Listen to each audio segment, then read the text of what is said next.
জিওব্যাগের কোনো কার্যক্রম এখানে নেই। তো আমি দাবি জানাবো কালকে বা পরশু দিনের মধ্যে জিওব্যাগ দেওয়ার ব্যবস্থা করার জন্য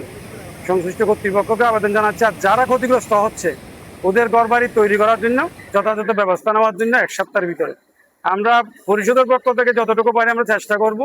আর যদি সরকার যদি ব্যর্থ হয় এখানে, তাহলে আমি পরিষদের পক্ষ থেকে এখানে যারা আছে ওদেরকে নিয়ে আমি 1 সপ্তাহের ভিতরে এখানে কাজ শুরু করবো ইনশাল্লাহ। আর এখানে যে অবস্থা এখন চলতেছে, এখানে জিওব্যাগ ওনারা বলতেছে জিওব্যাগ, আমার মনে হয় না এখানে জিওব্যাগ হবে। আমরা যেভাবে কুমিরাচূড়ার দিকে যেভাবে আমরা খাঁচার ব্যবস্থা করেছিলাম, আমি যদি কাজ করি পরিষদের পক্ষ থেকে হোক আমার ব্যক্তিগত পক্ষ থেকে হোক, আমি খাঁচা দিয়েই করবো। জিওব্যাগ আমি পাই না, জিওব্যাগ খাঁচার ভিতরে জিওব্যাগ ফেলতে হবে, নাইলে আমরা জিওব্যাগের আমার আছে অভিজ্ঞতা হলো জিওব্যাগ দিয়ে জিওব্যাগ ছিঁড়ে দেয়। আর ইয়ে কষ্ট করি এরা খাইতে ওনারা তারা লিলিম না যায় আর দুয়া বেরবেন চাই দেবা যে ওনারা হাসে অনুরোধ করিতে বারবার করি আর তো প্রতিষ্ঠান করবো এবার যে আর বাদ দিয়ে শহর আসছিল আর বাদ দিয়ে বিলাক ছিল আর ভাঙিতে বাকি বেরবেন আশা আসছি